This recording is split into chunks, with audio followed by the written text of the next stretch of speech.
हमारी संस्कृति क्या है, क्या वर्तमान में रह गई है, भविष्य में क्या होने वाली है, उसके ऊपर दो बिंदु मैं कहना चाहूंगा कि हमारी संस्कृति, मैं क्योंकि विद्यालय में हूँ, अध्यापक और एक छात्र की मैं आपको बताता हूँ कि क्या संस्कृति रहती थी पुराने समय में जब गुरुकुल पद्धति थी, और वर्तमान समय में भी। आज से हम 5 साल की बात करूं, आज से मैंने 5 या 6 साल पहले ही जो +2 की है, तो वहां पर हमारे टाइम में क्या कल्चर था?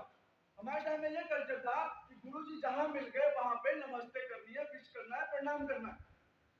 परंतु वर्तमान समय में ये समझ जो ये प्रोग्राम है ये कम होते जा रहे हैं, हम छिपते हैं कि हमें कहीं विश न करना पड़ जाए।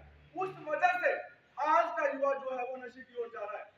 मैं अपना पर्सनल एक्सपीरियंस बताता हूँ कि एक पीएन से लेकर जो प्रधानाचार्य तक मैं सभी को नमस्ते बोलता था, तो उस वजह से मेरे मन में क्या भाव पैदा होते थे। ऐसा नहीं कि मैं बहुत शरीफ आदमी था, हमने मतलब कोई गलत काम नहीं किए, पर उस चीज का भय रहता था कि मेरे को सभी टीचर जानते हैं, कोई भी तो कहीं पकड़ लेगा और मेरे माता पिता से कहेगा। तो वो रोज का मिलना, और उस वजह से हम पढ़ने में भी ठीक थे, क्योंकि जब रोज नमस्ते बोले तो रोज उनकी नजरों में रहना, अध्यापकों की नजरों में रहना, तो हमारा हर तरह से विकास करते थे, चाहे वो पढ़ाई में हो, चाहे हमारे अच्छे गुणों की बात हो। जब हमने गलत किया तो उन्होंने हमको मारना, और जब हम सामने ही नहीं रहेंगे, जब हम छिपके रहेंगे, तो हमको कोई बताने वाला नहीं रहेगा।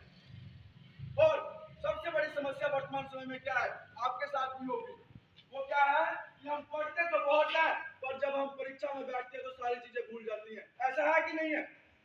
ऐसा है कि नहीं है? ऐसा है कि नहीं है? ऐसा है कि नहीं है? ऐसा है। तो इस चीज का आजकल वर्तमान समय में क्या फोबिया बना दिया गया है कि खान पान अच्छा नहीं है, इसलिए दिमाग कमजोर हो गया है और चीजें याद नहीं रहती। पर अगर हम इसका वैदिक चीजें बताएं, वैदिक सोच के ऊपर इस धारणा को जब हम पैदा करें, तो वो चीज क्या निकल के आती है कि जब हमें जो अध्यापक पढ़ा रहे हैं उनके प्रति हमारी जो निष्ठा, आदर, सद्भाव होना चाहिए उनको शिक्षा ग्रहण करते समय, वो खत्म हो गया है। दैट इज अ रीजन कि जब हम वो जो उन्होंने हमें पढ़ाया है उस चीज की जब हमें आवश्यकता पड़ती है तो हमारा साथ छोड़ देती है।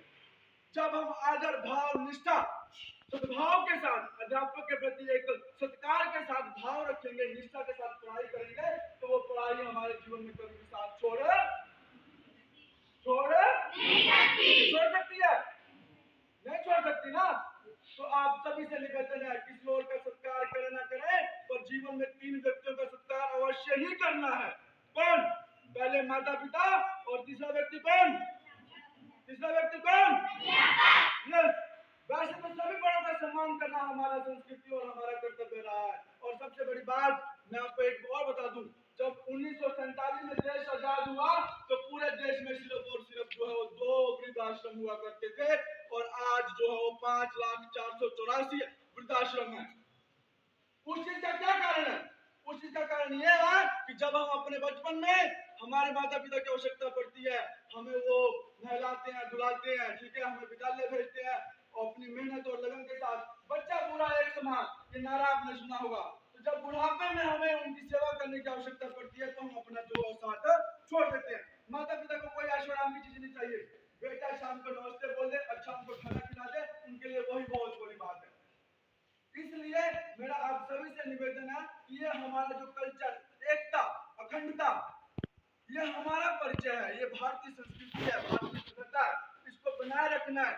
कभी भी अपने साथी को लात तोड़ के पीछे करने का प्रयास नहीं करना है, उसको हानि पहुंचाने का प्रयास नहीं करना है, उसके साथ उसके काम को सीख के उसकी मेहनत को सीखना है, जो किस प्रकार से मेहनत कर रहा है और आगे बढ़ रहा है।